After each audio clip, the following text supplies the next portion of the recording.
2021 में जब smartphone design एक जैसे और बोरिंग लगने लगे थे, हर ब्रांड लगभग एक ही तरह के फ़ोन बना रहा था। मार्केट में इनोवेशन की कमी महसूस हो रही थी और यूज़र को कुछ नया और अलग चाहिए था। ऐसे समय में ब्रिटिश कंपनी नथिंग ने टेक मार्केट में एंट्री ली। इस कंपनी की शुरुआत कार्ल पेई ने की थी, जो पहले वन प्लस के को-फाउंडर रह चुके थे। उन्होंने सोचा कि टेक्नोलॉजी को फिर से एक्साइटिंग और यूज़र फ्रेंडली बनाया जा सकता है। उनका पहला फ़ोन नथिंग फ़ोन 1 अपने ट्रांसपेरेंट डिज़ाइन के कारण तुरंत चर्चा में आ गया। इस फ़ोन ने लोगों का ध्यान खींचा क्योंकि यह बाकी फ़ोन से बिल्कुल अलग दिखता था। फ़ोन के पिछले हिस्से में पारदर्शी ग्लास था, जिससे अंदरूनी पार्ट्स दिखते थे। यह उस समय किसी और ब्रांड में नहीं था। इस यूनिक डिज़ाइन ने टेक्नोलॉजी को एक आर्ट की तरह पेश किया। नथिंग की फिलॉसफी और टेक्नोलॉजी को सरल, पारदर्शिता और ईमानदार बनाना कंपनी का यही मानना था कि गैजेट को यूजर्स के लिए कम जटिल और ज़्यादा एक्सेसिबल होना चाहिए, जो खासकर युवाओं को खूब पसंद आए। कंपनी के ग्लिफ इंटरफेस नाम का फीचर पेश किया। पीछे लगी एलईडी लाइट्स जो नोटिफिकेशन, कॉल या चार्जिंग के समय अलग अलग पैटर्न में जलती थी। यह फीचर न सिर्फ स्टाइलिश था बल्कि काफ़ी प्रैक्टिकल भी था। यूजर अपने कॉन्फिडेंट के लिए अलग अलग ग्लिफ पैटर्न सेट करते थे, जिससे बिना स्क्रीन देखे यह पता चल जाता था कि किसका कॉल आया है, मैसेज आया है, और फ़ोन यूज़ करने के तरीके को ही इन्होंने बदल कर रख दिया। नथिंग ने सॉफ्टवेयर पर भी फोकस किया। उनका नथिंग ओएस एक क्लीन, फास्ट और विज्ञापन मुक्त एंड्रॉयड अनुभव देता था। इसमें कोई फालतू ऐप्स या ब्लोटवेयर नहीं था, जिससे यूजर्स को स्मूथ एक्सपीरियंस मिला। सोशल मीडिया और इन्फ्लुएंसर्स के जरिए कंपनी ने ज़बरदस्त हाइप बनाई। फाउंडर कार्ल पेई की पहचान और उनकी मार्केटिंग स्ट्रैटेजी ने ब्रांड को कूल और ट्रेंडी बना दिया, जिससे नथिंग फ़ोन 1 युवाओं के बीच में एक स्टाइलिश सेगमेंट बन गया। शुरुआती इनोवेशन के बाद नथिंग का फोकस धीरे धीरे सिर्फ ग्लिफ इंटरफेस और उसके लाइटिंग इफेक्ट तक ही सीमित रह गया। एक समय था जब यह फीचर लोगों को आकर्षित करता था, लेकिन कंपनी ने इसके अलावा कुछ नया पेश नहीं किया।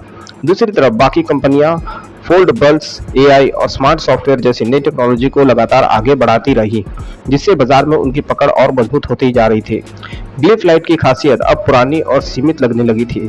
यह फीचर रोजमर्रा की जरूरतों में ज्यादा काम साबित नहीं हो पा रहा था। लोगों की दिलचस्पी अब धीरे धीरे कम होने लगी। ग्राहक अब सिर्फ डिजाइन नहीं बल्कि performance, camera quality, battery life और स्मार्ट फीचर जैसे चीजों को प्राथमिकता देने लगे। बाजार की मांग बदल रही थी। नथिंग ने foldables, rolling screen, advance camera और एआई इंटरग्रेंस जैसे नई टेक्नोलॉजी को नजरअंदाज कर दिया, जबकि प्रतियोगिता और कंपटीशन कंपनियां इस क्षेत्र में इनोवेशन कर रही थी। कंपनी का हार्डवेयर और सॉफ्टवेयर दोनों ही इनोवेशन के मामले में बहुत ही ज़्यादा पीछे रह गया। यूज़र को अब नथिंग के फ़ोन पुराने और सीमित लगने लगे। नथिंग की पहचान एक डिज़ाइन फोकस ब्रांड तक ही सीमित रह गई और युवाओं का ध्यान तेज़ी से दूसरी कंपनी की ओर चला गया, जो ज़्यादा फीचर और बेहतर टेक्नोलॉजी दे रहे थे। इनोवेशन की कमी और बदलती प्राथमिकताओं ने नथिंग को बाजार से लगभग अप्रासंगिक बना दिया और उसकी चमक धीरे धीरे फीके पड़ने लगी। नथिंग ने अपने फ़ोन्स को प्रीमियम प्राइस पर बेचना चाहा, जिससे लोगों की उम्मीद थी कि उन्हें बेहतरीन क्वालिटी और लेटेस्ट टेक्नोलॉजी मिलेगी।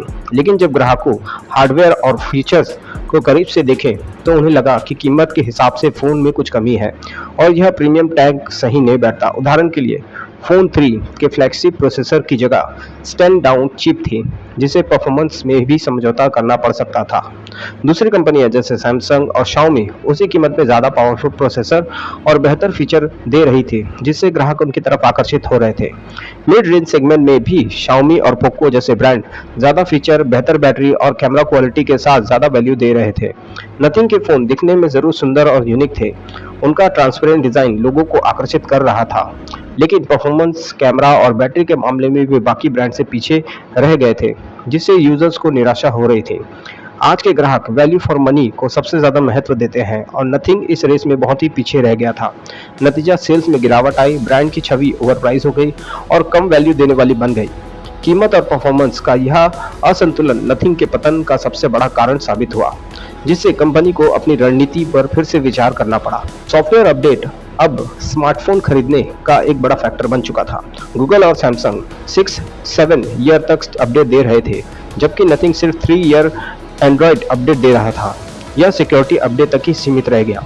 यह ग्राहकों के लिए डील ब्रेकर था। महंगे फ़ोन के लिए कम सपोर्ट कोई नहीं चाहता। अमेरिकी बाजार में नथिंग कैरियर पार्टनरशिप में भी फेल हो गया। उनके फ़ोन या तो उपलब्ध नहीं थे या नेटवर्क कवरेज कमज़ोर थी, खासकर वेरिजन पर। अमेरिका जैसे बड़े शहरों को नजरअंदाज करना कंपनी को भारी पड़ गया। इन दो गलतियों की वजह से नथिंग की ग्रोथ और रेवेन्यू दोनों ही सीमित हो गई। जब नथिंग अपने डिजाइनों में उलझा था, तब सैमसंग और मोटोरोला ने बजट सेगमेंट में मजबूत वापसी की। सैमसंग की गैलेक्सी A17 5G और मोटोरोला जी पावर में कम कीमत में शानदार फीचर और लंबा सॉफ्टवेयर सपोर्ट दे रही थी। फ्लैगशिप सेगमेंट में सैमसंग और एप्पल फोल्डेबल्स और एडवांस कैमरा टेक्नोलॉजी के साथ आगे निकल गए। शाओमी, रियलमी और पोको ने वैल्यू फॉर मनी सेगमेंट पर कब्जा कर लिया था। नथिंग की डिजाइन फर्स्ट अप्रोच फीकी पड़ गई क्योंकि ग्राहक अब परफॉर्मेंस को प्राथमिकता दे रहे थे। नथिंग न तो बजट के मुकाबला कर रही थी, न ही फ्लैगशिप में। स्थापित ब्रांड ने नथिंग की गलतियों का फायदा उठाकर उसे बाजार से बाहर कर दिया। 2024 से 2026 के बीच डब्बा फोन और फीचर फोन की वापसी हुई। डिजिटल डिटॉक्स के लिए लोग अब ऐसे फोन चाहते थे जो सिर्फ जरूरी काम करे और मानसिक शांति बनाए रखें।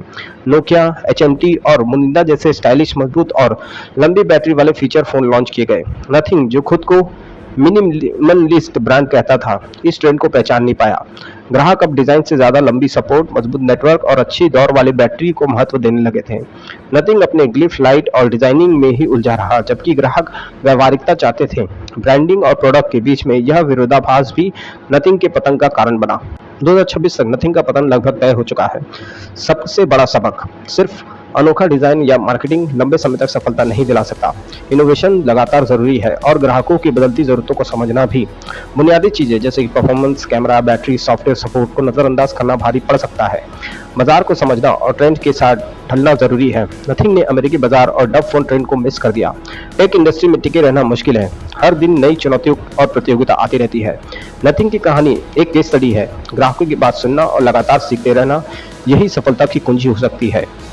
इससे हमें यह सीख मिलती है कि बाजार को कभी भी अनसुना ना करें।